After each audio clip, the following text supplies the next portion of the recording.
ਪਾਕਿਸਤਾਨ ਬਣਨ ਤੋਂ ਪਹਿਲਾਂ ਇਹ ਰਿਆਸਤੀ ਇਲਾਕਾ ਸੀ।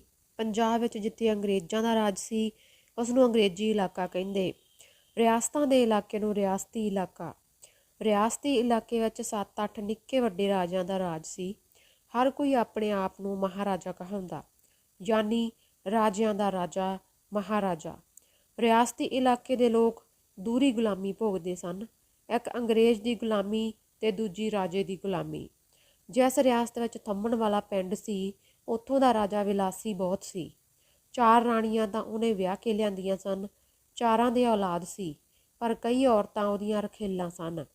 ਉਹ ਕਦੇ-ਕਦੇ ਆਪਣੀ ਰਿਆਸਤ ਦੇ ਪਿੰਡਾਂ ਵਿੱਚ ਚੱਕਰ ਮਾਰਦਾ, ਪਿੰਡ ਵਿੱਚ ਰਾਤ ਕੱਟਦਾ। ਚੋਰੀ ਛਿਪੇ ਉਹਨੂੰ ਕੁੜੀਆਂ ਪੇਸ਼ ਕੀਤੀਆਂ ਜਾਂਦੀਆਂ। ਐਵੇਂ ਉਹ ਕਿਸੇ ਕੁੜੀ ਨੂੰ ਕੁਝ ਨਹੀਂ ਆਖਦਾ ਸੀ, ਹੱਥ ਨਾਲ ਛੂੰਹਦਾ ਤੱਕ ਨਹੀਂ ਸੀ। ਜਿਹੜੀ ਕੁੜੀ ਉਹਨੂੰ ਪਸੰਦ ਆ ਜਾਂਦੀ, ਉਹਨੂੰ ਉਹਦੇ ਮਹਿਲਾਂ ਵਿੱਚ ਜਾਣ ਦਾ ਹੁਕਮ ਹੋ ਜਾਂਦਾ। ਇੰਝ ਉਸ ਘਰ ਨੂੰ ਜਾਗੀਰਾਂ ਲੱਗ ਜਾਂਦੀਆਂ। ਪਿੰਡ ਵਿੱਚ ਉਸ ਘਰ ਦੀ ਮਾਨਤਾ ਹੋਣ ਲੱਗਦੀ। ਅਹਿਲਕਾਰਾਂ ਦੇ ਸੁਝਾਵਾਂ ਅਨੁਸਾਰ ਉਸ ਕੰਨਿਆ ਦੀ ਪੂਰੀ ਪਰਵਰਿਸ਼ ਕੀਤੀ ਜਾਂਦੀ। ਉਹਨੂੰ ਪੌਸ਼ਟਿਕ ਪਦਾਰਥਾਂ ਵਾਲਾ ਭੋਜਨ ਦਿੱਤਾ ਜਾਂਦਾ। ਉਹਦੀ ਸਿਹਤ ਦਾ ਪੂਰਾ ਖਿਆਲ ਰੱਖਿਆ ਜਾਂਦਾ। ਉਹਦੇ ਪਿੰਡੇ ਉੱਤੇ ਦੇਸੀ ਘਿਓ ਦਾ ਕੜਾਹ ਬੰਨ੍ਹਦੇ। ਇਉਂ ਹਰ ਅੰਗ ਉੱਤੇ ਕੜਾਹ ਬੰਨ੍ਹਿਆ ਜਾਂਦਾ। ਕੰਨਿਆ ਦਾ ਪਿੰਡਾ ਇੰਨਾ ਮੁਲਾਇਮ ਹੋ ਜਾਂਦਾ, ਜਾਣੋ ਕਦੇ ਕਿਸੇ ਨੇ ਦੇਖਿਆ ਹੀ ਨਾ ਹੋਵੇ ਅਜਿਹਾ ਸਰੀਰ। ਨਿਸ਼ਚਿਤ ਸਮੇਂ ਉੱਤੇ ਫਿਰ ਰਾਜੇ ਦੇ ਬੰਦੇ ਉਹਨੂੰ ਲੈ ਜਾਂਦੇ। ਮਾਪੇ ਉਹਨੂੰ ਵੀ ਰਾਣੀ ਬਣੀ ਸਮਝਦੇ, ਪਰ ਹੁੰਦੀ ਉਹ ਰਾਜੇ ਦੀ ਰਖੇਲ ਹੀ। ਰਖੇਲ ਨੂੰ ਬੱਚਾ ਵੀ ਹੋ ਜਾਂਦਾ ਸੀ। ਉਸ ਬੱਚੇ ਦਾ ਪਾਲਣ ਪੋਸ਼ਣ ਵੀ ਉੱਚ ਦਰਜੇ ਦਾ ਹੁੰਦਾ, ਜਿਵੇਂ ਰਾਜਿਆਂ ਦੇ ਘਰ ਹੁੰਦਾ ਹੈ। ਇੱਦਾਂ ਹੀ ਇਸ ਪਿੰਡ ਦਾ ਇੱਕ ਮੁਕੰਦ ਸਿੰਘ ਸੀ। ਉਹਦੀ ਬੇਟੀ ਨੂੰ ਮਹਾਰਾਜੇ ਨੇ ਸਵੀਕਾਰ ਕੀਤਾ ਸੀ। ਉਹਨਾਂ ਦਿਨਾਂ ਵਿੱਚ ਰਾਜਾ ਬੁੱਢਾ ਹੋ ਚੁੱਕਿਆ ਸੀ, ਪਰ ਉਹਦੇ ਵਿੱਚ ਹਿਰਸ ਬਾਕੀ ਸੀ। ਕਹਿੰਦੇ ਸਨ ਉਹ ਕੋਈ ਬਿਜਲੀ ਯੰਤਰ ਲਾ ਕੇ ਔਰਤ ਦਾ ਸੰਗ ਕਰਦਾ। ਅਜਿਹੇ ਸਮੇਂ ਮੁਕੰਦ ਸਿੰਘ ਦੀ ਬੇਟੀ ਉਹ ਤੋਂ ਮਰ ਗਈ ਸੀ। ਵਿਰੋਧੀ ਲੋਕਾਂ ਨੇ ਰੌਲਾ ਪਾਇਆ ਕਿ ਉਹ ਮਲਕਾ ਵਿਕਟੋਰੀਆ ਕੋਲ ਜਾ ਕੇ ਰਾਜੇ ਦੇ ਇਸ ਅਪਰਾਧ ਦੀ ਸ਼ਿਕਾਇਤ ਕਰਨਗੇ। ਹੁਣ ਸ਼ਿਕਾਇਤ ਤਦ ਹੋ ਸਕਦੀ ਸੀ ਜੇ ਮੁਕੰਦ ਸਿੰਘ ਆਪ ਅਰਜ਼ੀ ਦੇਵੇ। ਵਿਰੋਧੀ ਬੰਦੇ ਮੁਕੰਦ ਸਿੰਘ ਕੋਲ ਆਏ ਵੀ ਸਨ, ਪਰ ਰਾਜੇ ਦੇ ਅਹਿਲਕਾਰਾਂ ਨੇ ਮੁਕੰਦ ਸਿੰਘ ਦਾ ਮੂੰਹ ਬੰਦ ਕਰਵਾ ਦਿੱਤਾ। ਉਹਨੂੰ ਇੰਨਾ ਧਨ ਦਿੱਤਾ ਗਿਆ ਤੇ ਜ਼ਮੀਨ ਦਿੱਤੀ ਗਈ ਕਿ ਮੁਕੰਦ ਸਿੰਘ ਨੂੰ ਆਪਣੀ ਧੀ ਵਿਸਰ ਗਈ। ਇਹ ਹਵੇਲੀ ਉਹਨੂੰ ਰਾਜੇ ਨੇ ਹੀ ਬਣਵਾ ਕੇ ਦਿੱਤੀ ਸੀ। 2.5 ਹਲ ਦੀ ਜ਼ਮੀਨ ਦਿੱਤੀ। ਇੰਨਾ ਪੈਸਾ ਦਿੱਤਾ ਕਿ ਸਾਰੀ ਉਮਰ ਉਹ ਵਿਹਲਾ ਬੈਠਾ ਖਾਵੇ। ਇਸ ਹਵੇਲੀ ਨੂੰ ਹੁਣ ਤੱਕ ਵੀ ਮੁਕੰਦ ਸੂੰਹ ਦੀ ਹਵੇਲੀ ਕਿਹਾ ਜਾਂਦਾ ਹੈ। ਮੁਕੰਦ ਸਿੰਘ ਦੇ 2 ਮੁੰਡੇ ਸਨ। ਉਹਨਾਂ ਦਿਨਾਂ ਵਿੱਚ ਉਹ ਛੋਟੇ-ਛੋਟੇ ਸਨ। ਰਿਆਸਤ ਦੀ ਰਾਜਧਾਨੀ ਵਿੱਚ ਉਹਨਾਂ ਨੂੰ ਪੜ੍ਹਨ ਭੇਜਿਆ ਗਿਆ। ਉਹ ਸਰਕਾਰੀ ਖਰਚ ਉੱਤੇ ਪੜ੍ਹਦੇ ਸਨ। ਉਹਨਾਂ ਦੇ ਲੀੜੇ ਕੱਪੜੇ ਤੇ ਖਾਣ ਪੀਣ ਦਾ ਸਾਰਾ ਖਰਚ ਸਰਕਾਰੀ ਸੀ। ਮੁਕੰਦ ਸਿੰਘ ਹਵੇਲੀ ਵਿੱਚ ਠਾਠ ਨਾਲ ਰਹਿੰਦਾ, ਦਾਰੂ ਪੀ ਛੱਡਦਾ ਤੇ ਮੌਜਾਂ ਕਰਦਾ। ਮਹੀਨੇ ਵਿੱਚ ਇੱਕ ਵਾਰ ਦੋਵੇਂ ਮੁੰਡੇ ਪਿੰਡ ਆ ਕੇ ਉਹਨੂੰ ਮਿਲ ਜਾਂਦੇ। ਮੰਡੀ ਰੋਡੂ ਸ਼ਾਹ ਦੇ ਸਟੇਸ਼ਨ 'ਤੇ ਉਹ ਗੱਡੀਆਂ ਉਤਰਦੇ। ਸਟੇਸ਼ਨ ਤੋਂ ਬਾਹਰ ਉਹਨਾਂ ਦੀ ਸਵਾਰੀ ਲਈ ਘੋੜੀ ਤਿਆਰ ਖੜੀ ਹੁੰਦੀ। ਘੋੜੀ ਉੱਤੇ ਚੜ੍ਹ ਕੇ ਉਹ ਥੰਮਣ ਵਾਲੇ ਪਹੁੰਚਦੇ। ਰਾਜੇ ਦੇ ਪੁੱਤਰਾਂ ਦੀ ਜਿਹੀ ਚੜ੍ਹਤ ਸੀ ਉਹਨਾਂ ਦੀ। ਪਿੰਡ ਦੀਆਂ ਸੱਥਾਂ ਵਿੱਚ ਲੋਕ ਗੁੱਝੀ ਚਰਚਾ ਕਰਦੇ, ਮੁਕੰਦ ਸੂੰਹ ਰਾਜੇ ਤੋਂ ਘੱਟ ਤਾਂ ਨਹੀਂ। ਹੋਰ ਐਡੀ ਵੱਡੀ ਹਵੇਲੀ, ਇੰਨੀ ਜ਼ਮੀਨ, ਪੂਰੀ ਟੌਹਰ ਹੈ ਅੱਜ ਤਾਂ ਮੁਕੰਦ ਸੂੰਹ ਦੀ। ਮੁੰਡੇ ਦੇਖ ਲੈ ਪੜ੍ਹਾਈ ਕਰੀ ਜਾਂਦੇ ਨੇ, ਆਪਣੇ ਦਾ ਊੜਾ ਆੜਾ ਵੀ ਨਹੀਂ ਜਾਣਦੇ। ਕੱਲ੍ਹ ਨੂੰ ਮੁਕੰਦ ਸੂੰਹ ਦੇ ਮੁੰਡੇ ਹੀ ਅਹਿਲਕਾਰ ਬਣਨਗੇ ਰਾਜੇ ਦੇ। ਸਦੀ ਪਲਟ ਗਈ ਭਾਈ ਮੁਕੰਦ ਸੂੰਹ ਦੀ। ਕੀ ਸੀ ਇਹਦੇ ਕੋਲ? ਮਸਾਂ 4 ਸਿਆੜ, 5 ਕੁਮਾਸੀ ਕੁੱਲ। ਮੌਲਿਆਂ ਦੇ ਪੁੜੇ ਕੁੱਟਦਾ ਹੁੰਦਾ। ਅੱਜ ਦੇਖ ਲੈ ਸਰਦਾਰ ਬਣਿਆ। ਮੈਂ ਦੱਸਾਂ, ਕੋਈ ਸੁਣਦਾ ਤਾਂ ਨਹੀਂ। ਮੁਕੰਦ ਸੂੰਹ ਨੇ ਕੰਮ ਵੀ ਭਾਈ ਬਹੁਤ ਵੱਡਾ ਕੀਤਾ ਹੈ। ਆਪਾਂ ਨਹੀਂ ਕਰ ਸਕਦੇ ਇਹ ਕੰਮ। ਕਿਹੜਾ ਵੱਡਾ ਕੰਮ? ਆਪਦੀ ਕੁੜੀ ਰਾਜੇ ਦੇ ਪਲੰਘ 'ਤੇ ਪਾਤੀ। ਇਹ ਕੋਈ ਛੋਟਾ ਕੰਮ ਹੈ? ਉਹ ਤਾਂ ਉਹਦਾ ਵਿਆਹ ਕੀਤਾ। ਇਹ ਕੀ ਗੱਲ ਹੋਈ ਬਈ? ਲੈ, ਵਿਆਹ ਨਾ ਕਿਤੇ ਹੋਰ ਕੁਛ, ਇਹੋ ਜਿਹੇ ਵਿਆਹ ਤਾਂ ਰਾਜੇ ਨੇ ਕਈ ਕਰਾਏ ਹੋਏ ਨੇ। ਉੱਥੇ ਜਾ ਕੇ ਦੇਖੀ ਕਦੇ, ਅਨੇਕਾਂ ਕੁੜੀਆਂ ਆਪਣੇ ਆਪਣੇ ਮਹਿਲਾਂ ਦੀਆਂ ਰਾਣੀਆਂ ਬਣੀਆਂ ਬੈਠੀਆਂ ਨੇ, ਪਰ ਝੂਰਦੀਆਂ ਨੇ ਆਪਣੀ ਮਾੜੀ ਕਿਸਮਤ ਨੂੰ। ਸਿਰ ਦੇ ਵਾਲ ਕਿੰਨਾ ਪੱਟੀ ਜਾਣ ਕੈਦਣਾ ਨੇ। ਕਦੇ ਕਦੇ ਰਾਜੇ ਦੀ ਮਿਹਰ ਹੁੰਦੀ ਹੈ ਉਹਨਾਂ 'ਤੇ, ਉਹ ਆਪਣੀ ਰਾਤ ਨੂੰ ਤਰਸਦੀਆਂ ਰਹਿੰਦੀਆਂ ਨੇ। ਓਏ ਕਿਉਂ ਭਰਾਵੋ, ਰੱਬ ਹੈਗਾ ਕਿਤੇ? ਆਹੋ ਹੈਗਾ, ਰੱਬ ਤਾਂ ਬਥੇਰਾ ਹੈਗਾ। ਨਾ, ਹੈ ਨਹੀਂ ਰੱਬ। ਜੇ ਹੁੰਦਾ ਤਾਂ ਮੁਕੰਦ ਸੂੰਹ ਦਾ ਬੇੜਾ ਫਨਾਹ ਹੋ ਜਾਣਾ ਚਾਹੀਦਾ ਹੈ। ਰੱਬ ਤਾਂ ਹੈ ਨਹੀਂ ਕਿਤੇ ਮੇਰਾ ਸਾਲਾ। ਮੁਕੰਦ ਸਿੰਘ ਦੇ ਦੋਵੇਂ ਮੁੰਡਿਆਂ ਨੇ 10ਵੀਂ ਪਾਸ ਕਰ ਲਈ। ਵੱਡਾ ਰਾਜਿੰਦਰ ਸਿੰਘ ਤਾਂ ਅਲੱਥ ਨਿਕਲ ਗਿਆ। ਛੋਟਾ ਮਹਿੰਦਰ ਸਿੰਘ 18 ਸਾਲ ਦਾ ਹੋ ਕੇ ਫੌਜ ਵਿੱਚ ਭਰਤੀ ਹੋ ਗਿਆ। ਉਹ ਹੁਸ਼ਿਆਰ ਬੁੱਧੀ ਦਾ ਮਾਲਕ ਸੀ, ਸਰੀਰ ਦਾ ਵੀ ਤਕੜਾ। ਮੇਜਰ ਕਪਤਾਨ ਬਣ ਕੇ ਰਿਟਾਇਰ ਹੋਇਆ, ਪਰ ਮੁੜ ਕੇ ਥੰਮਣ ਵਾਲੇ ਨਹੀਂ ਆਇਆ। ਰਿਆਸਤ ਤੋਂ ਬਾਹਰ ਹੀ ਕਿਧਰੇ ਕਿਸੇ ਸ਼ਹਿਰ ਵਿੱਚ ਗਿਆ। ਕਹਿੰਦੇ ਨੇ ਇੱਕ ਵਾਰੀ ਉਹ ਮੁਕੰਦ ਸਿੰਘ ਦੀ ਮੌਤ ਦੀ ਖਬਰ ਸੁਣ ਕੇ ਭੋਗ ਉੱਤੇ ਆਇਆ ਸੀ। ਲੰਮੀ ਕਾਲੀ ਕਾਰ ਸੀ, ਨਾਲ ਉਹਦੀ ਸਰਦਾਰਨੀ ਵੀ ਸੀ। ਸਰਦਾਰਨੀ ਹੀ ਉਹਨੂੰ ਇੱਥੇ ਲੈ ਕੇ ਆਈ ਸੀ, ਨਹੀਂ ਤਾਂ ਉਹਦਾ ਆਪਣਾ ਮਨ ਬਿਲਕੁਲ ਨਹੀਂ ਸੀ ਕਿ ਉਹ ਪਿੰਡ ਜਾਵੇ। ਉਹਨੂੰ ਉਹਦੇ ਪਿਓ ਦੀ ਕਹਾਣੀ ਦਾ ਸਾਰਾ ਪਤਾ ਸੀ। ਉਹ ਲੋਕਾਂ ਤੋਂ ਸ਼ਰਮ ਮੰਨਦਾ। ਸਰਦਾਰਨੀ ਨੂੰ ਇਸ ਕੌੜੇ ਸੱਚ ਦਾ ਇਲਮ ਨਹੀਂ ਹੋਵੇਗਾ। ਮਹਿੰਦਰ ਸਿੰਘ ਨੇ ਪਿੰਡ ਦੇ ਲੋਕਾਂ ਨਾਲ ਗੱਲਾਂ ਵੀ ਘੱਟ ਕੀਤੀਆਂ। ਬਸ ਸਰਦਾਰਨੀ ਦੀ ਰਿਹਾੜ ਪੂਰੀ ਕਰ ਗਿਆ। ਬਾਅਦ ਵਿੱਚ ਸੁਣਿਆ ਸੀ ਕਿ ਸਰਦਾਰਨੀ ਉਹਨੂੰ ਜ਼ਮੀਨ ਵੰਡਾਉਣ ਲਈ ਵੀ ਆਖਦੀ ਰਹੀ ਸੀ, ਪਰ ਉਹ ਮੰਨਿਆ ਨਹੀਂ ਸੀ। ਕਹਿੰਦਾ, ਆਪਣੇ ਕੋਲ ਆਪ ਕੀ ਘਾਟਾ ਹੈ ਕੋਈ, ਪਿੰਡ ਵਾਲੀ ਜ਼ਮੀਨ ਆਪਾਂ ਨਹੀਂ ਲੈਣੀ, ਰਜਿੰਦਰ ਸਿੰਘ ਕਰੇ ਮੌਜਾਂ। ਇਹ ਗੱਲਾਂ ਸੁਣ ਕੇ ਪਿੰਡ ਦੇ ਲੋਕ ਮਹਿੰਦਰ ਸਿੰਘ ਦੀ ਉਸਤਤ ਕਰਦੇ। ਮਹਿੰਦਰ ਸਿੰਘ ਭਾਈ ਅਸਲੀ ਜੱਟ ਹੈ, ਅਣਖ ਵਾਲਾ। ਹੋਰ ਮੁਕੰਦ ਸਿੰਘ ਤਾਂ ਕੰਜਰ ਸੀ, ਹੁਣ ਉਹਦਾ ਮੁੰਡਾ ਇਹ ਰਜਿੰਦਰ ਕੰਜਰ ਹੈ। ਦੇਖ ਕੀ ਲੱਛਣ ਕਰਦਾ। ਇਹ ਪਾਪ ਦੀ ਜ਼ਮੀਨ ਹੈ। ਮਹਿੰਦਰ ਸਿੰਘ ਜ਼ਮੀਨ ਦਾ ਅੱਧ ਲੈ ਸਕਦਾ ਸੀ, ਪਰ ਨਾ, ਉਹਨੇ ਜੱਟ ਵਾਲਾ ਰੰਗੜੂ ਕਾਇਮ ਰੱਖਿਆ। ਉਹਦੇ ਤੇ ਉਂਗਲ ਨਹੀਂ ਧਰ ਸਕਦਾ ਹੁਣ ਕੋਈ। ਓਏ ਭਾਈ, ਉਹ ਨਾਨਕਿਆਂ ਤੇ ਗਿਆ, ਤੂੰ ਹੋਰ ਨਹੀਂ ਚਿਤਾਰੀ ਕਦੇ? ਕੀ ਬਈ, ਸੇਲਬਰਾ ਵਾਲੇ ਕਦੇ ਆ ਕੇ ਨਹੀਂ ਛਿਪੇ ਇਹਨਾਂ ਦੇ। ਸੇਲਬਰਾ ਕੀ ਸੀ ਇਹਨਾਂ ਦਾ? ਬਈ ਵਾਹ, ਸੇਲਬਰਾ ਮੁਕੰਦ ਸਿੰਘ ਵਿਆਹਿਆ ਹੋਇਆ ਸੀ, ਫੇਰ ਤਾਂ ਉਹ ਵੀ ਅਸਲੀ ਜੱਟ ਨਿਕਲੇ। ਕੰਜਰ ਤਾਂ ਹੀ ਸੀ, ਧੀ ਦੀ ਕਮਾਈ ਖਾਣ ਵਾਲਾ ਮੁਕੰਦ ਸਿੰਘ। ਰਜਿੰਦਰ ਸਿੰਘ ਵੱਡੇ ਘਰ ਵਿਆਹਿਆ ਗਿਆ, ਸਰਦਾਰਾਂ ਦੇ। ਚਾਹੇ ਉਹ ਅਲੱਥ ਸੀ, ਪਰ ਜ਼ਮੀਨ ਜਾਇਦਾਦ ਵਾਲੇ ਪਿਓ ਦਾ ਪੁੱਤ ਸੀ। 2.5 ਹਲ ਦੀ ਜ਼ਮੀਨ ਸੀ, ਸਾਰੀ ਨੂੰ ਨਹਿਰ ਦਾ ਪਾਣੀ ਲੱਗਦਾ। ਐਡੀ ਵੱਡੀ ਹਵੇਲੀ, ਕੁੜੀ ਸੁਰਗ ਭੋਗੇਗੀ। ਅਕਾਲਗੜ੍ਹ ਵਾਲੇ ਸਰਦਾਰਾਂ ਨੇ ਸਗੋਂ ਖੁਸ਼ੀ ਮਨਾਈ ਸੀ ਕਿ ਮੁੰਡਾ ਅਲੱਥ ਹੈ ਤਾਂ ਵਧੀਆ ਗੱਲ ਹੈ, ਉਹ ਕੁੜੀ ਬਹਾਨੇ ਉਹਨੂੰ ਆਪ ਲੁੱਟ-ਲੁੱਟ ਖਾਣਗੇ। ਰਜਿੰਦਰ ਸਿੰਘ ਸਰਦਾਰ ਦੇ ਅਗਾਂਹ ਇੱਕ ਮੁੰਡਾ ਸੀ, ਮੁੜ ਕੇ ਕੋਈ ਜਵਾਕ ਨਹੀਂ ਹੋਇਆ। ਮੁੰਡਾ ਉਹਨੇ ਉਵੇਂ ਪੜ੍ਹਨ ਲਾਇਆ ਜਿਵੇਂ ਕਦੇ ਆਪ ਉਹ ਰਿਆਸਤ ਦੀ ਰਾਜਧਾਨੀ ਵਿੱਚ ਪੜ੍ਹਦਾ ਹੁੰਦਾ ਜਾਂ ਉਹਦਾ ਛੋਟਾ ਭਾਈ ਮਹਿੰਦਰ ਸਿੰਘ ਪੜ੍ਹਦਾ ਹੁੰਦਾ। ਰਜਿੰਦਰ ਸਿੰਘ ਚਾਹੁੰਦਾ ਸੀ ਕਿ ਉਹਦਾ ਮੁੰਡਾ ਮਨਜਿੰਦਰਪਾਲ ਸਿੰਘ ਪੜ੍ਹ ਲਿਖ ਕੇ ਕੋਈ ਵੱਡਾ ਅਫਸਰ ਬਣੇ, ਐਡਾ ਅਫਸਰ ਕਿ ਉਹਦੀ ਹਵਾ ਆਪਣੇ ਚਾਚੇ ਮਹਿੰਦਰ ਸਿੰਘ ਦੇ ਉੱਤੋਂ ਦੀ ਹੋਵੇ।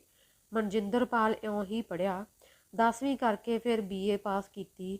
ਰਿਆਸਤਾਂ ਟੁੱਟ ਗਈਆਂ ਸਨ, ਰਾਜਿਆਂ ਦੇ ਉਹ ਰਾਜ ਨਾ ਰਹੇ।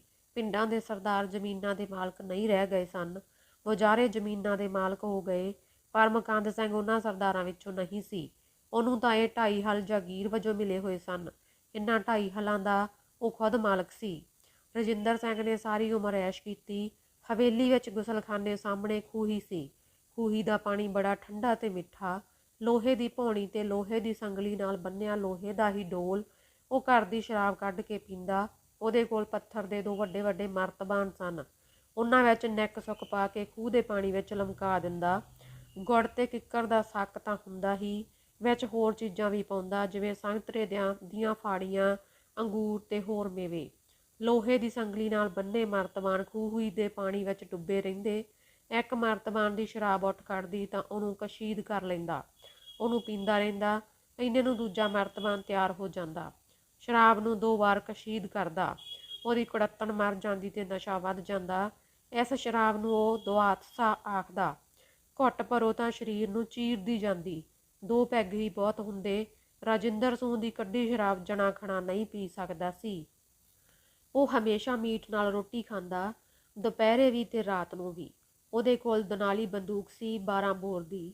5ਵੇਂ-7ਵੇਂ ਦਿਨ ਉਹ ਖੇਤਾਂ ਬੰਨਿਆਂ ਵਿੱਚ ਮਿਰਗ ਦਾ ਸ਼ਿਕਾਰ ਖੇਡਣ ਜਾਂਦਾ।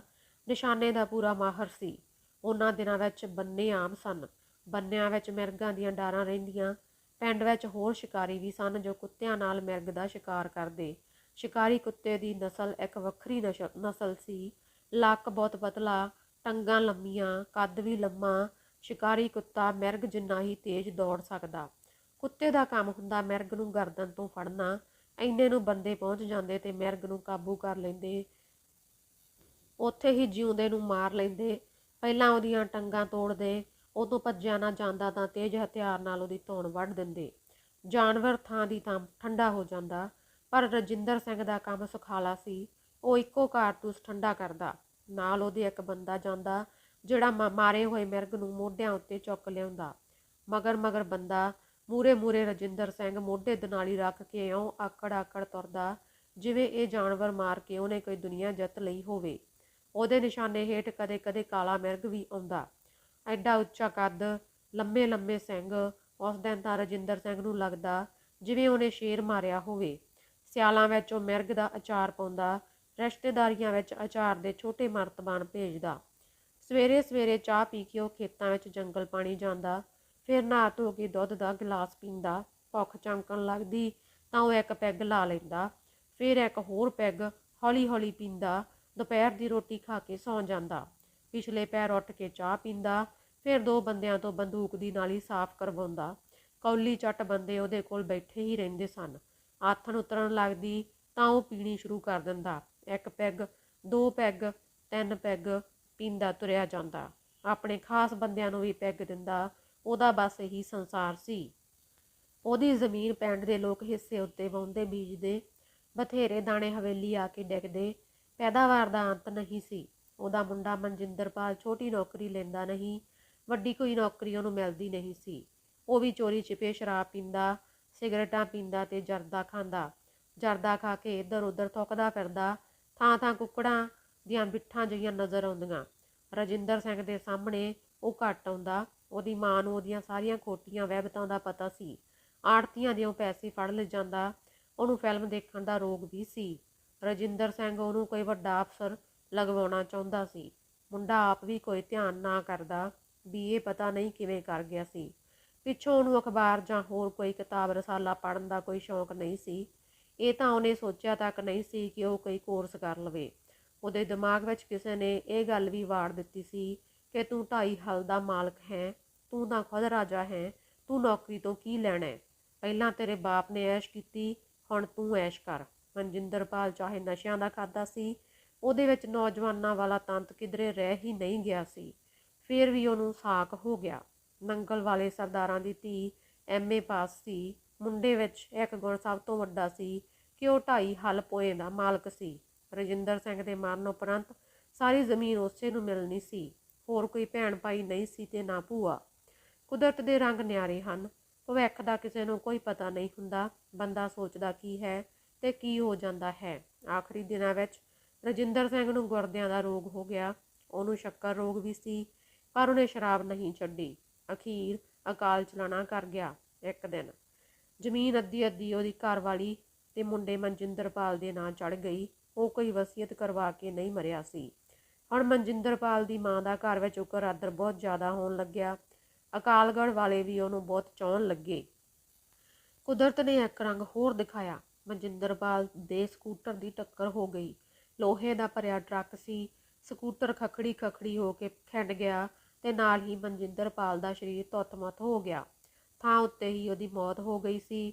ਮਨਜਿੰਦਰਪਾਲ ਦੀ ਜ਼ਮੀਨ ਉਹਦੀ ਬਹੂ ਦੇ ਨਾਂ ਚੜ੍ਹ ਗਈ। ਉਹਨਾਂ ਦੇ ਜਵਾਕ ਵੀ ਕੋਈ ਨਹੀਂ ਸੀ। ਮਨਜਿੰਦਰਪਾਲ ਦੀ ਮਾਂ ਨੂੰ ਅਕਾਲਗੜ੍ਹ ਵਾਲੇ ਲੈ ਗਏ ਤੇ ਉਹਦੀ ਬਹੂ ਨੂੰ ਨੰਗਲ ਵਾਲੇ ਲੈ ਗਏ। ਪਹਿਲਾਂ ਅਕਾਲਗੜ੍ਹ ਵਾਲੇ ਜ਼ਮੀਨ ਵੇਚ ਕੇ ਗਏ ਤੇ ਫਿਰ ਨੰਗਲ ਵਾਲੇ ਵੇਚ ਗਏ। ਮੁਕੰਦ ਸਿੰਘ ਦਾ ਕਿਧਰੇ ਨਾਂ ਨਿਸ਼ਾਨ ਵੀ ਨਹੀਂ ਰਹਿ ਗਿਆ ਸੀ।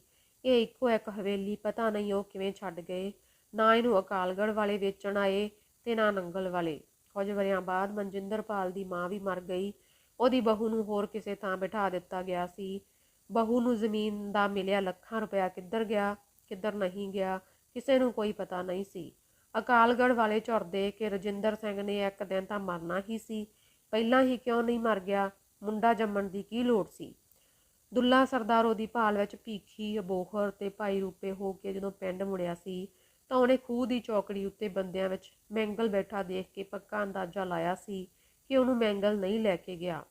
ਅੱਥ ਨੇ ਊਠ ਲੈ ਕੇ ਚੰਨੂ ਜਦੋਂ ਘਰੇ ਆਇਆ ਤਾਂ ਦੁੱਲੇ ਨੇ ਮੁੰਡੇ ਨਾਲ ਗੱਲ ਛੇੜੀ। ਇੰਨੇ ਦਿਨ ਲੰਘ ਗਏ ਸਨ। ਦੁੱਲਾ ਆਪਣੇ ਆਪ ਵਿੱਚ ਹੀ ਗੁੰਮਸੁੰਮ ਸੀ। ਨਾ ਉਹਨੇ ਚੰਨੂ ਨਾਲ ਕੋਈ ਗੱਲ ਕੀਤੀ ਸੀ ਤੇ ਨਾ ਉਹਦੀ ਬਹੂ ਗਾਨੀ ਨਾਲ। ਗਰਮੀਆਂ ਦੇ ਦਿਨ ਸਨ।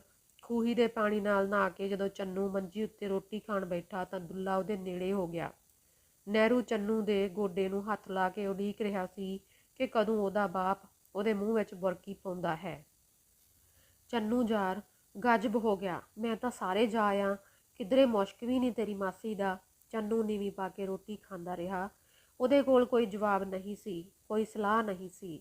ਦੁੱਲਾ ਉਹਦੇ ਮੂੰਹ ਵੱਲ ਝਾਕਦਾ ਰਿਹਾ ਜਿਵੇਂ ਉਹਦਾ ਕੋਈ ਇੱਕ ਬੋਲ ਉਡੀਕਦਾ ਹੋਵੇ।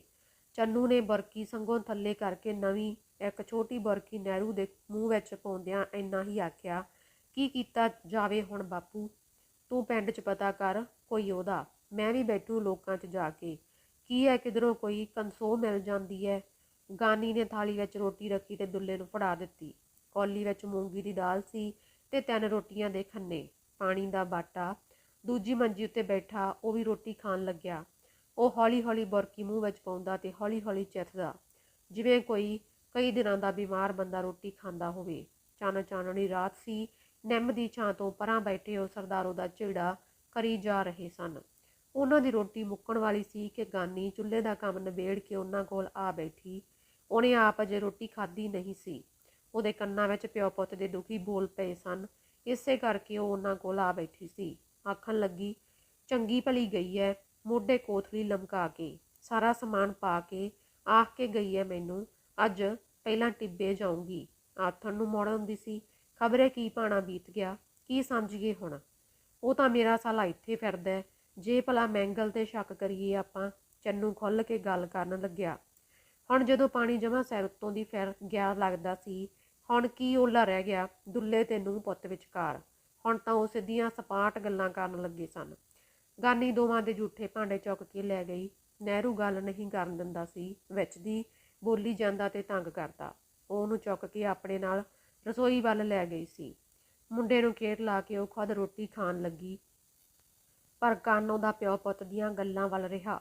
ਕਦੇ ਕਦੇ ਉਹ ਮੂੰਹ ਵਿੱਚ ਬੁਰਕੀ ਪਾ ਕੇ ਥਾਂ ਦੀ ਥਾਂ ਰੁਕ ਜਾਂਦੀ ਤੇ ਮੁੰਡੇ ਨੂੰ ਝੜਕਦੀ, ਚੁੱਪ ਵੇ। ਕੁਝ ਦਿਨ ਪਹਿਲਾਂ ਮੀਂਹ ਪੈ ਕੇ ਹਟਿਆ ਸੀ। ਉੜਦੀ ਧੂੜ ਜੰਮ ਗਈ। ਉਸ ਦਿਨ ਅਸਮਾਨ ਸਾਫ਼ ਸੀ, ਪਰ ਕੋਈ ਬੱਦਲ ਵੀ ਸੀ। ਬੱਦਲ ਜਦੋਂ ਚੰਦ ਦੇ ਨੇੜੇ ਆਉਂਦਾ ਤਾਂ ਲੱਗਦਾ ਚੰਦ ਬਰਫ਼ ਦੀ ਤਸ਼ਤਰੀ ਵਾਂਗ ਤੈਰ ਰਿਹਾ ਹੈ। ਥੋੜ੍ਹੀ ਥੋੜ੍ਹੀ ਹਵਾ ਵਗ ਰਹੀ ਸੀ, ਪਰ ਟੱਬਰ ਦੇ 3 ਜੀਆਂ ਅੰਦਰ ਕਿਧਰੇ ਪੂਰਾ ਵੱਟ ਸੀ। ਭੀਖੀ ਵਾਲੇ ਕੀ ਕਹਿੰਦੇ? ਚੰਨੂ ਨੇ ਪੁੱਛਿਆ। ਉਹਨਾਂ ਕੀ ਆਖਣਾ ਸੀ? ਮੈਂ ਸਾਰੀ ਕਹਾਣੀ ਦੱਸੀ। ਉਹ ਤਾਂ ਆਪ ਦੁਖੀ ਹੋਏ, ਫਿਰ ਦਾਰੂ ਪੀਣ ਬੈਠ ਗਏ ਤੇ ਮੇਰਾ ਦਿਲ ਧਰਾਉਣ ਲੱਗੇ। ਮੈਂ ਕਹਿ ਕੇ ਆਇਆ ਉਹਨਾਂ ਨੂੰ ਬਈ ਪਤਾ ਕਰੋ ਕਿਧਰੇ, ਤੇ ਉੱਥੇ ਅਬੋਰ ਤੇਰੀ ਨਾਨੀ ਸਰਦਾਰੋ ਦਾ ਹਾਲ ਚਾਲ ਪੁੱਛਣ ਲੱਗੀ। ਮੈਂ ਸਮਝ ਗਿਆ ਉਹ ਹੈ ਨਹੀਂ ਇੱਥੇ। ਮੈਂ ਫੇਰ ਕੀ ਗੱਲ ਛੇੜਦਾ। ਉੱਥੋਂ ਮੈਂ ਉਨੀ ਪੈਰੀ ਮੁੜ ਪਿਆ ਸੀ। ਭਾਈ ਰੂਪੇ ਨਹੀਂ ਗਿਆ? ਗਿਆ ਸੀ, ਤੈਨੂੰ ਦੱਸਿਆ ਤਾਂ ਹੈ, 3 ਥਾਈਂ ਗਿਆ, ਕਿਧਰੇ ਮੁਸ਼ਕ ਨਹੀਂ ਉਹਦਾ। ਭਾਈ ਰੂਪੇ ਵਾਲਿਆਂ ਨੂੰ ਵੀ ਕਹਿ ਕੇ ਆਇਆ ਇਹੀ ਗੱਲ, ਭਈ ਭਾਲ ਟੋ ਕਰੋ ਕਿਧਰੇ ਉਹਦੀ। ਫੇਰ ਭਾਈ ਰੂਪੇ ਵਾਲੇ ਤਾਂ ਉਲਟਾ ਮੈਨੂੰ ਹੀ ਗਾਲਾਂ ਕੱਢਣ ਲੱਗੇ। ਆਖੇ ਤੂੰ ਖੁੱਲੀ ਕਰ ਛੱਡਿਆ ਸੀ ਉਹਨੂੰ। ਰੋਟੀ ਖਾਂਦੀ ਖਾਂਦੀ ਥਾਲੀ ਹੱਥ ਵਿੱਚ ਲੈ ਕੇ ਗਾਨੀ ਉਹਨਾਂ ਦੇ ਕੋਲ ਆ ਖੜੀ, ਬੋਲੀ, ਇਹ ਗੱਲ ਤਾਂ ਮੈਂ ਵੀ ਕਹਿੰਦੀ ਆ ਬਾਪੂ, ਉਹਦੇ ਲੱਛਣ ਵਸਣ ਵਾਲੇ ਨਹੀਂ ਸੀ। ਤੂੰ ਬਾਪੂ ਉਹਨੂੰ ਬਹੁਤ ਚਮਲਾ ਦਿੱਤਾ। ਜਿੱਦਣ ਦੀ ਕੋਥਲੀ ਲੈ ਕੇ ਜਾਣ ਲੱਗੀ ਐ, ਉਹਨੂੰ ਓਪਰੀ ਹਵਾ ਚਿੰਬੜ ਗਈ ਸੀ। ਫਿਰ ਉਹਦਾ ਘਰੇ ਕਿੱਥੋਂ ਜੀ ਲੱਗਦਾ। ਓਏ ਮੈਂ ਤਾਂ ਭਾਈ ਉਹਨੂੰ, ਬਈ ਉਹ ਸੁਖੀ ਰਹੇ, ਉਹਦਾ ਚਿੱਤ ਉਧਰੇ ਨਾ। ਮੈਂ ਚਮਲਾਉਣਾ ਕਾਹਦਾ ਸੀ ਉਹਨੂੰ? ਇੱਥੇ ਕੀ ਘੱਟ ਆਏ ਕਿਸੇ ਚੀਜ਼ ਦਾ। ਮਨ ਮਰਜ਼ੀ ਦਾ ਖਾਂਦੀ ਪੀਂਦੀ ਸੀ, ਸੁਰਗ ਭੋਗਦੀ ਸੀ। ਮੱਥੇ ਦੀ ਟੀਕਰੀ ਤਾਂ ਇਹ ਫੁੱਟਦੀ ਐ ਬਈ ਉਹ ਗਈ ਕਿਉਂ? ਮੁੰਡੇ ਬਹੂ ਕੋਲ ਦੁੱਲੇ ਦੀਆਂ ਗੱਲਾਂ ਦਾ ਕੋਈ ਜਵਾਬ ਨਹੀਂ ਸੀ। ਫਿਰ ਦੁੱਲਾ ਚੁੱਪ ਕਰਕੇ ਬੈਠ ਗਿਆ, ਜਿਵੇਂ ਸਾਰੀਆਂ ਗੱਲਾਂ ਮੁੱਕ ਗਈਆਂ ਹੋਣ। ਨਹਿਰੂ ਉਹਦੀ ਮੰਜੀ ਕੋਲ 2 ਵਾਰੀ ਆਇਆ, ਖੜਾ ਝਾਕਦਾ ਰਿਹਾ। ਦੁੱਲੇ ਨੇ ਉਹਨੂੰ ਬੁਲਾਇਆ ਨਹੀਂ, ਕੋਈ ਪਿਆਰ ਨਹੀਂ ਦਿੱਤਾ। ਉਹਦੇ ਕੋਲ ਤਾਂ ਜਿਵੇਂ ਕੋਈ ਆਇਆ ਹੀ ਨਾ ਹੋਵੇ। ਰੋਟੀ ਖਾਣ ਬਾਅਦ ਸਾਰਾ ਟੱਬਰ ਘੁੱਟ ਦੁੱਧ ਪੀਂਦਾ ਹੁੰਦਾ। ਵਾਟੀ ਥੱਲੇ ਰੱਖ ਕੇ ਦੁੱਲਾ ਉੱਠਿਆ ਤੇ ਚੁਬਾਰੇ ਦੀਆਂ ਪੌੜੀਆਂ ਜਾ ਚੜਿਆ। ਉਹ ਕੋਠੇ ਉੱਤੇ ਚੁਬਾਰਿਆਂ ਅੱਗੇ ਸੌਂਦਾ ਹੁੰਦਾ। ਚੁਬਾਰੇ ਵਿੱਚੋਂ ਪਹਿਲਾਂ ਉਹਨੇ ਇੱਕ ਮੰਜਾ ਬਾਹਰ ਕੱਢਿਆ, ਬਿਸਤਰਾ ਕੱਢ ਕੇ ਵਿਛਾ ਲਿਆ। ਫਿਰ ਦੂਜਾ ਮੰਜਾ ਵੀ ਕੱਢ ਲਿਆ। ਦੂਜੇ ਮੰਜੇ ਉੱਤੇ ਬਿਸਤਰਾ ਲਿਆ ਕੇ ਨਹੀਂ ਰੱਖਿਆ। ਉਹਨੂੰ ਯਾਦ ਆ ਗਿਆ ਸੀ ਕਿ ਸਰਦਾਰੋ ਤਾਂ ਹੈ ਨਹੀਂ, ਦੂਜਾ ਮੰਜਾ ਕਿਹਦੀ ਖਾਤਰ ਕੱਢਿਆ ਹੈ। ਕੁੜਤਾ ਗਲੋਂ ਲਾ ਕੇ ਅੰਦਰ ਚੁਬਾਰੇ ਵਿੱਚ ਕਿੱਲੇ ਉੱਤੇ ਟੰਗ ਦਿੱਤਾ। ਬੰਨੀ ਬਣਾਈ ਆਪਣੀ ਪਗੜੀ ਵੀ ਉਸੇ ਕਿੱਲੇ ਉੱਤੇ ਟਿਕਾ ਦਿੱਤੀ। ਤੀੜ ਦਾ ਚਾਦਰਾ ਲਾ ਕੇ ਸਰਾਣੇ ਰੱਖ ਲਿਆ। ਮੰਜੇ ਉੱਤੇ ਟੇਢਾ ਹੋਣ ਵੇਲੇ ਉਹਦੇ ਅੰਦਰੋਂ ਇੱਕ ਲੰਮਾ ਹੌਂਕਾ ਨਿਕਲ ਗਿਆ, ਸਾਹ ਸੂਤ ਕੇ ਲੈ ਜਾਣ ਵਾਲਾ ਹੌਂਕਾ। ਐਡੀ ਵੱਡੀ ਦੇਹ ਸੀ ਉਹਦੀ, ਤੁਰਦਾ ਤਾਂ ਧਰਤੀ ਕੰਬਦੀ ਹੁੰਦੀ। ਹੁਣ ਉਹਨੂੰ ਲੱਗਿਆ ਜਿਵੇਂ ਉਹ ਬਹੁਤ ਛੋਟਾ ਰਹਿ ਗਿਆ ਹੋਵੇ, ਜਿਵੇਂ ਉਹਦੇ ਪਿੰਡ ਦਾ ਮਾਸ ਘਟ ਗਿਆ ਹੋਵੇ ਤੇ ਉਹਦਾ ਕੱਦ ਛਾਂਗਿਆ ਗਿਆ ਹੋਵੇ। ਕੱਛਾਂ ਦਾ ਮੁੜਕਾ ਪੂੰਝ ਕੇ ਚਾਦਰੇ ਦਾ ਲੜ ਉਹਨੇ ਸਰਾਣੇ ਥੱਲੇ ਕੀਤਾ ਤਾਂ ਉਹਨੂੰ ਆਪਣੇ ਪਿੰਡੇ ਵਿੱਚੋਂ ਹੀ ਦੁਰਗੰਧ ਆਈ। 14ਵੀਂ ਦਾ ਚੰਦ ਸਿਖਰ ਆ ਚੁੱਕਿਆ ਸੀ। ਹੁਣ ਹਵਾ ਇੰਨੀ ਨਹੀਂ ਸੀ, ਰੁਕ ਕੇ ਕੋਈ ਬੁੱਲਾ ਆਉਂਦਾ, ਪਰ ਦੁੱਲੇ ਨੂੰ ਗਰਮੀ ਦਾ ਕੋਈ ਅਹਿਸਾਸ ਨਹੀਂ ਸੀ। ਉਹਦੇ ਲਈ ਤਾਂ ਹਮੇਸ਼ਾ ਹੀ ਜਿਵੇਂ ਇਹ ਰੁੱਤ ਚੰਦਰੀ ਹੋਵੇ, ਚੰਦ ਦੀ ਅੱਗ ਵਰਸਾ ਰਿਹਾ ਸੀ। ਉਧਰ ਥੱਲੇ ਚੰਨੂ ਤੇ ਗਾਨੀ ਨੇ ਮੰਜੇ ਕੋਲ ਕਰਕੇ ਡਾਹ ਲਏ। ਨਹਿਰੂ ਦੁੱਧ ਪੀ ਕੇ ਸੌਂ ਗਿਆ ਸੀ। ਗਾਨੀ ਨੇ ਭਾਂਡਾ ਟਿੰਡਾ ਸਾਰਾ ਸਾਂਭ ਕੇ ਆਪਣੀ ਪੁਰਾਣੀ ਦਰੀ ਝਾੜੀ ਤੇ ਵਿਛਾ ਕੇ ਪੈ ਗਈ। ਨਹਿਰੂ ਚੰਨੂ ਦੇ ਮੰਜੇ ਉੱਤੇ ਸੀ। ਉਹ ਹੌਲੀ ਹੌਲੀ ਗੱਲਾਂ ਕਰਨ ਲੱਗੇ। ਗਾਨੀ ਆਖ ਰਹੀ ਸੀ, ਬਾਪੂ ਦਾ ਕਸੂਰ ਹੈ ਸਾਰਾ, ਉਹਨੂੰ ਘੂਰ ਕੇ ਕੰਮਾਂ 'ਚ ਤਾਂ ਕਦੇ ਵੀ ਨਾ ਪਾਇਆ। ਉਹ ਤਾਂ ਬਸ ਪਹਿਣ ਪੱਚਰ ਕੇ ਰਹਿੰਦੀ ਜਿਵੇਂ ਪ੍ਰਾਹੁਣੀ ਆਈ ਹੋਵੇ। ਕਦੇ ਊਠਾਂ ਦੇ ਲੇਡੇ ਇਕੱਠੇ ਕੀਤੇ ਉਹਨੇ, ਕਦੇ ਟਿੱਬਿਆਂ ਤੋਂ ਰੇਤੇ ਦੇ ਬੱਠਲ ਲੈ ਕੇ ਆਈ ਪਸ਼ੂਆਂ ਥੱਲੇ ਵਿਛਾਉਣ ਨੂੰ। ਬੋਤੀ ਦੀ ਧਾਰ ਕੱਢਣੀ ਕਿੱਥੇ ਆਉਂਦੀ ਸੀ ਉਹਨੂੰ। ਨਹੀਂ, ਗੱਲ ਇਹ ਨਹੀਂ, ਜੇ ਉਹ ਕੰਮਾਂ 'ਚ ਵੀ ਹੁੰਦੀ ਤਾਂ ਸੁਭਾਅ ਉਹਦਾ ਹੀ ਰਹਿਣਾ ਸੀ, ਇਹ ਗੱਲ ਨਹੀਂ ਸੀ। ਚੰਨੂ ਨੇ ਕਿਹਾ, ਨਹੀਂ ਭੈੜਿਆ, ਤੀਵੀਂ ਕੰਮਾਂ ਕਾਰਾਂ 'ਚ ਫਸੀ ਰਹੇ ਤਾਂ ਹੋਰ ਪਾਸੇ ਧਿਆਨ ਨਹੀਂ ਜਾਂਦਾ ਉਹਦਾ। ਵਿਹਲੀ ਰਾਨੀ ਇਹਨਾਂ ਕੁਚੱਜਾਂ 'ਚ ਪੈਂਦੀ ਹੈ। ਕੁਚੱਜ ਤਾਂ ਬਾਪੂ ਨੇ ਕੀਤਾ। ਕਿੱਥੇ ਬਾਪੂ ਦੀ ਉਮਰ, ਕਿੱਥੇ ਮਾਸੀ ਦੀ ਉਮਰ। ਉਮਰਾਂ ਦਾ ਫਰਕ ਵੀ ਦੇਖ। ਜੇ ਦੇਖੀਏ, ਮਾਸੀ ਮੇਰੀ ਉਮਰ ਦੀ ਹੈ, ਬਾਪੂ ਤਾਂ ਪਿਓ ਲੱਗਦਾ ਉਹਦਾ। ਇਹ ਕੁਚੱਜ ਨਹੀਂ ਤਾਂ ਹੋਰ ਕੀ ਹੈ। ਉਦੋਂ ਤਾਂ ਦੇਖਿਆ ਨਾ ਬਾਪੂ ਨੇ, ਲੈ ਆ ਚੱਕ ਕੇ ਉਹਨੂੰ। ਉਮਰਾਂ ਦੀ ਗੱਲ ਵੀ ਠੀਕ ਹੈ, ਪਰ ਤੀਵੀਂ ਦਾ ਜੇ ਪੈਰ ਬਾਹਰ ਨਾ ਨਿਕਲੇ ਤਾਂ ਕੁਛ ਨਹੀਂ ਵਿਗੜਦਾ ਉਹਦਾ। ਤੀਵੀਂ ਉਮਰ ਅਮਰ ਨੂੰ ਕੁਛ ਨਹੀਂ ਜਾਣਦੀ ਹੁੰਦੀ। ਬਾਪੂ ਦੀ ਉਮਰ ਚਾਹੇ ਕਿੱਡੀ ਹੈ, ਐਡੀ ਵੱਡੀ ਵੀ ਨਹੀਂ, ਪਰ ਬਾਪੂ ਦੀ ਦੇਹ ਤਕੜੀ ਹੈ। ਕਿਹੜਾ ਪਾਸਾ ਬੁੜਾ ਹੈ ਬਾਪੂ ਦਾ, ਪਰ ਮਾਸੀ ਦਾ ਆਉਂਦੀ ਦਾ ਹੀ ਢਾਂਚਾ ਵਿਗੜ ਗਿਆ। ਇਹਨੂੰ ਵਿਆਹ ਕਰਾਉਣ ਦੀ ਲੋੜ ਹੀ ਨਹੀਂ ਸੀ।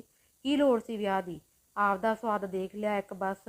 ਅਸੀਂ 6 ਸੀ ਪਹਿਲਾਂ, ਹਾਲੇ ਰੱਜਿਆ ਨਹੀਂ ਸੀ ਬਾਪੂ। ਘਰੇ 4-4 ਨੂੰਹਾਂ ਫਿਰਦੀਆਂ ਹੋਣ ਤੇ ਬੁੜਾ ਇਹ ਚੱਜ ਕਰੇ। ਇਹ ਤਾਂ ਹੋਣਾ ਹੀ ਸੀ ਇੱਕ ਦਿਨ ਇਹਦੇ ਨਾਲ। ਹੁਣ ਫਿਰਦਾ ਮੂੰਹ ਜਾਂ ਮਿੱਚੀ, ਆਖੇ ਭਾਲ ਢੋਲ ਕਰੋ ਭਾਈ ਤੁਹਾਡੀ ਮਾਸੀ ਦੀ। ਮੈਂ ਦੱਸਾਂ, ਇਹ ਸਾਰਾ ਕੁਝ ਕਰਮੋਂ ਭੈਣ ਦੇ ਪੈਰੋਂ ਹੋਇਆ। ਉਹੀ ਹੈ ਬੀ ਬੀਜਣ ਵਾਲੀ।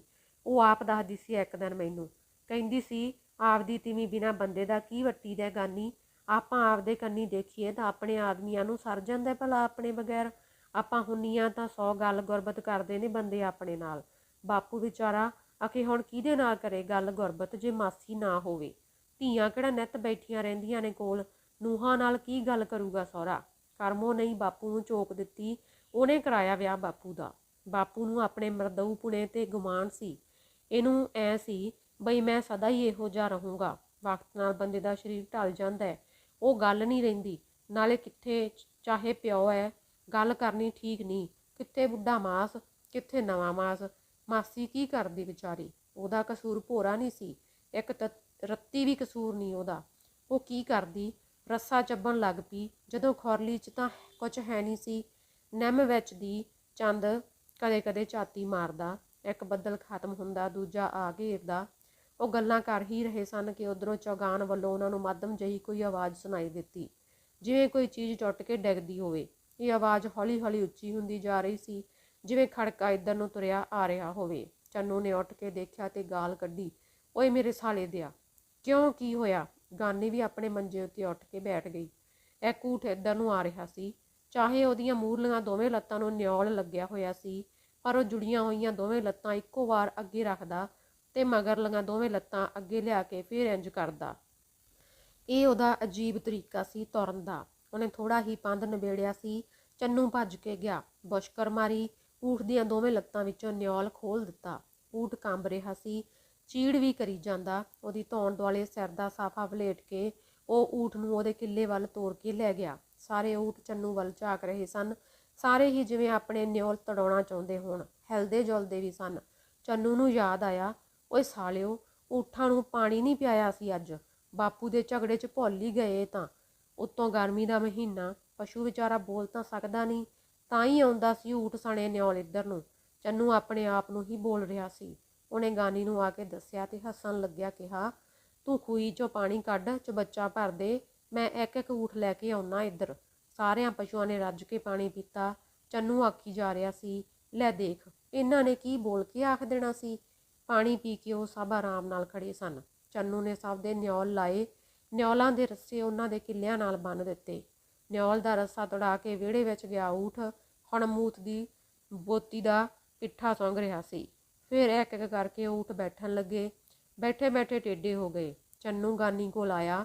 ਉਹਦੀ ਅੱਖ ਲੱਗ ਚੁੱਕੀ ਸੀ ਤੇ ਫਿਰ ਚੰਨੂ ਵੀ ਸੌਣ ਦੀ ਕੋਸ਼ਿਸ਼ ਕਰਨ ਲੱਗਿਆ। ਹਵਾ ਵਿੱਚ ਊਠਾਂ ਦੇ ਲੇਡਿਆਂ ਤੇ ਮੂਤ ਦੀ ਦੁਰਗੰਧ ਘੁਲੀ ਹੋਈ ਸੀ। ਇਸ ਬਾਜ਼ੀਗਰ ਪਰਿਵਾਰ ਨੂੰ ਇਹ ਬਦਬੂ ਸੁਖਾਵੀਂ ਸੁਖਾਵੀਂ ਲੱਗਦੀ। ਚੁਬਾਰਿਆਂ ਅੱਗੇ ਪਿਆ ਦੁੱਲਾ ਅੱਧੀ ਰਾਤ ਤੱਕ ਉਸਲ ਵੱਟੇ ਲੈਂਦਾ ਰਿਹਾ। ਕਦੇ ਉਸ ਬਾਹੀ ਨਾਲ ਹਿੱਕ ਜੋੜਦਾ, ਕਦੇ ਉਸ ਬਾਹੀ ਨਾਲ। ਸਿੱਧਾ ਪੈਂਦਾ ਤਾਂ ਉਹਦੀ ਅੱਖ ਖੁੱਲ੍ਹ ਜਾਂਦੀ। ਅੱਖ ਖੁੱਲ੍ਹੀ ਤੋਂ ਉਹ ਦੇਖਦਾ ਆਸਮਾਨ ਵਿੱਚ ਕਦੇ ਬੱਦਲ ਹੁੰਦੇ ਕਦੇ ਨਾ ਹੁੰਦੇ, ਚੰਦ ਹੋਰ ਥੱਲੇ ਲੈ ਗਿਆ ਹੁੰਦਾ। ਪਰ ਪੌ ਹਾਲੇ ਪਾਟੀ ਨਹੀਂ ਸੀ ਕਿ ਉਹ ਉੱਠ ਕੇ ਬਹਿ ਗਿਆ। ਸਿਰਹਾਣੇ ਰੱਖੀ ਮੱਗੀ ਵਿੱਚੋਂ ਪਾਣੀ ਪੀਤਾ। ਮੱਗੀ ਵਿੱਚ ਥੋੜ੍ਹਾ ਹੀ ਪਾਣੀ ਬਾਕੀ ਰਹਿ ਗਿਆ ਸੀ। ਉਹ 2 ਵਾਰ ਉੱਠ ਕੇ ਪਹਿਲਾਂ ਵੀ ਪਾਣੀ ਪੀ ਚੁੱਕਿਆ ਸੀ। ਅੱਚ ਵੀ ਬਹੁਤੀ ਹੀ ਲੱਗ ਜਾਂਦੀ ਤਾਂ ਉਹ ਉੱਠ ਕੇ ਪਾਣੀ ਪੀਂਦਾ, ਪਰਾਂ ਖੂੰਜੇ ਵਿੱਚ ਜਾ ਕੇ ਪਰਨਾਲੇ ਉੱਤੇ ਪਿਸ਼ਾਬ ਕਰਦਾ। ਮੁੜ ਕੇ ਮੰਜੇ ਉੱਤੇ ਆਉਂਦਾ ਤਾਂ ਕੁਝ ਚੈਨ ਮਿਲਦੀ, ਪਰ ਕਿੱਥੇ ਸੀ ਚੈਨ। ਉਹ ਫੇਰ ਪਾਸੇ ਮਾਰਨ ਲੱਗਦਾ। ਸਾਰੀ ਰਾਤ ਉਹਨੂੰ ਉਖੜੀ ਉਖੜੀ ਨੀਂਦ ਆਈ, ਭੁਲੇਖੇ ਵਾਲੀ ਨੀਂਦ, ਜਿਵੇਂ ਆਈ ਹੋਵੇ ਤੇ ਨਾ ਵੀ ਆਈ ਹੋਵੇ। ਉਹ ਚੁਬਾਰੇ ਵਿੱਚ ਗਿਆ, ਕਿੱਲੇ ਉੱਤੇ ਟੰਗਿਆ ਢੋਲ ਥੱਲੇ ਉਤਾਰ ਲਿਆ, ਉੱਤੋਂ ਕੱਪੜਾ ਲਾਹਿਆ। ਗਰਦ ਪੈਣ ਤੋਂ ਇਹ ਕੱਪੜਾ ਢੋਲ ਉੱਤੇ ਵਲੇਟ ਕੇ ਬੰਨਿਆ ਹੋਇਆ ਸੀ। ਡੱਗਾ ਤੇ ਚਿੱਟੀ ਢੋਲ ਦੀਆਂ ਡੋਰਾਂ ਵਿੱਚੋਂ ਬਾਹਰ ਕੱਢੇ। ਉਹਨੇ ਉੱਥੇ ਹੀ ਛੱਲਿਆਂ ਨੂੰ ਕੱਸਣਾ ਚਾਹਿਆ, ਪਰ ਨਹੀਂ, ਉਹ ਥੱਲੇ ਜਾ ਕੇ ਡੋਰਾਂ ਕੱਸ ਲਵੇਗਾ। ਹਾਲੇ ਪੌ ਨਹੀਂ ਫਟੀ ਸੀ। ਢੋਲ ਦੀ ਆਵਾਜ਼ ਸੁਣ ਕੇ ਲੋਕ ਪਤਾ ਨਹੀਂ ਕੀ ਆਖਣਗੇ। ਕਹਿਣਗੇ, ਕੀ ਹੋ ਗਿਆ ਅੱਜ ਦੁੱਲੇ ਨੂੰ, ਅੱਧੀ ਰਾਤ ਹੀ ਡੱਗਾ ਲਾ ਦਿੱਤਾ। ਉਹ ਹੌਲੀ ਹੌਲੀ ਪੌੜੀਆਂ ਉਤਰਿਆ। ਵਿਹੜੇ ਵਿੱਚ ਮੁੰਡਾ ਤੇ ਬਹੂ ਹਾਲੇ ਜਾਗੇ ਨਹੀਂ ਸਨ। ਉਹਨੇ ਖੰਗੂਰ ਮਾਰੀ, ਉਹ ਫੇਰ ਵੀ ਨਹੀਂ ਜਾਗੇ। ਚੌਗਾਨ ਵਿੱਚ ਜਾ ਕੇ ਉਹਨੇ ਢੋਲ ਕੱਸ ਲਿਆ, ਹੱਥ ਦੀ ਥਾਪ ਲਾਈ। ਢੋਲ ਦੀ ਗੜਕਵੀਂ ਆਵਾਜ਼ ਸੀ ਤੇ ਫੇਰ ਉਹਨੇ ਛਿਟੀ ਨਾਲ ਤਿਰੜ ਤਿਰੜ ਕੀਤਾ। ਡੱਗਾ ਲਾਇਆ।